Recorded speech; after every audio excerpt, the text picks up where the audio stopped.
The ocean is really, really deep. Deeper, in fact, than most of us realize. If you were to shave off all of the land from the tops of every continent and island in the world and fill up the ocean's deepest points with that land, then the entire Earth would be covered in an ocean 2 miles deep.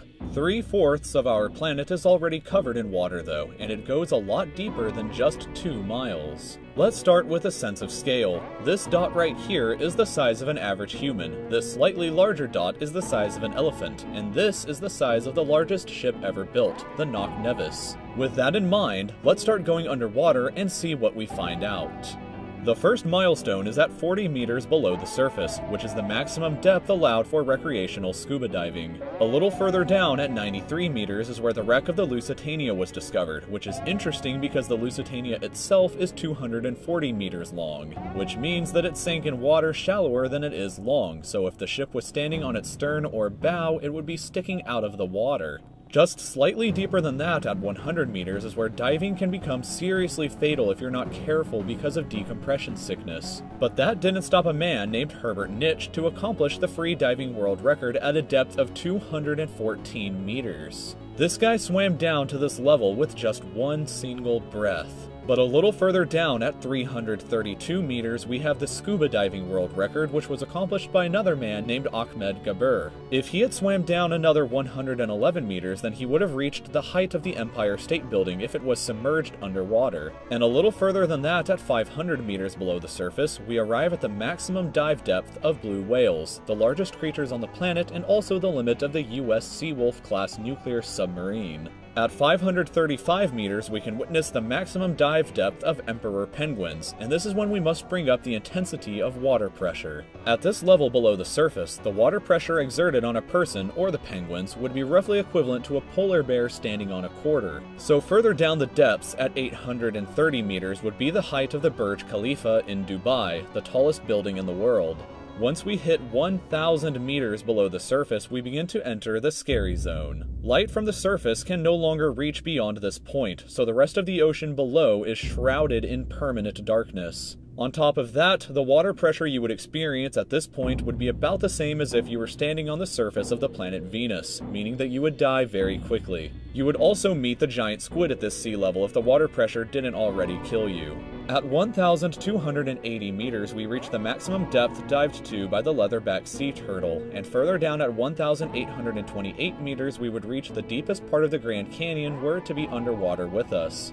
Down at 2,000 meters, we start to encounter some of the more terrifying sea creatures, like the ominously named black dragonfish, a carnivorous beast with a stomach that doesn't allow light to be emitted through it. Meaning that since we're in total darkness underwater at this point, the only way you would ever see this thing is with a flashlight. A little further down, at 2,250 meters, we would reach the maximum depth dived to by both sperm whales and the very frightening colossal squid. Sperm whales often have sucker marks and scars left on their bodies from battles with the colossal squid that likely take place at these incredible depths. The squids themselves can grow to be 14 meters long and weigh up to 750 kilograms with eyes the size of a dinner plate and razor-sharp sickles in the middle of their tentacles. So yeah, good luck with that down there. Way further down at 3,800 meters, we can find the wreck of the RMS Titanic.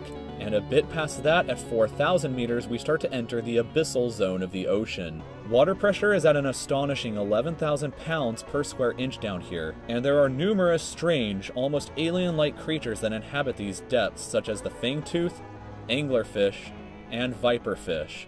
Down at 4,267 meters is the average depth of the ocean where you would normally expect to hit the floor, but there are parts of the ocean that go significantly deeper than even this. At 4,791 meters rests the wreckage of the battleship Bismarck sunk during World War II, and way down at 6,000 meters is the beginning of the Hadal Zone, named after the underworld Hades itself. The water pressure down at these depths can become 1,100 times what you would experience way back on top at the surface, which is roughly equal to an elephant balancing on a postage stamp or a single person carrying the weight of 50 Boeing 747 jumbo jets. Down at these depths, you would be crushed immediately without any outside protection, but life still exists down here in various strange forms. At 6,500 meters, we reach the maximum depth that the DSV Alvin can dive to, a popular research submarine that helped to discover the Titanic.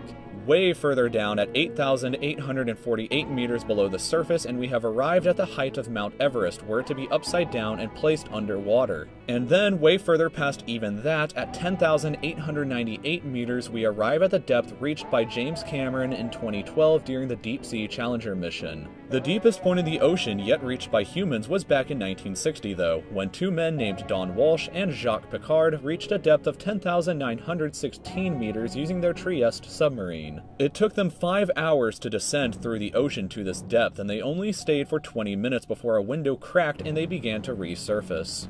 Just a bit further down from there, at 10,972 meters, and we reach the average flight altitude of a commercial airliner. So if you've ever looked out of a window while on a flight and looked down to the ground, that's a very good sense of how incredibly deep down into the abyss that we are currently at. Finally, when we hit 10,994 meters, we have hit the bottom of the known ocean, called the Challenger Deep, right here on this map, just about 300 kilometers southwest of Guam Island.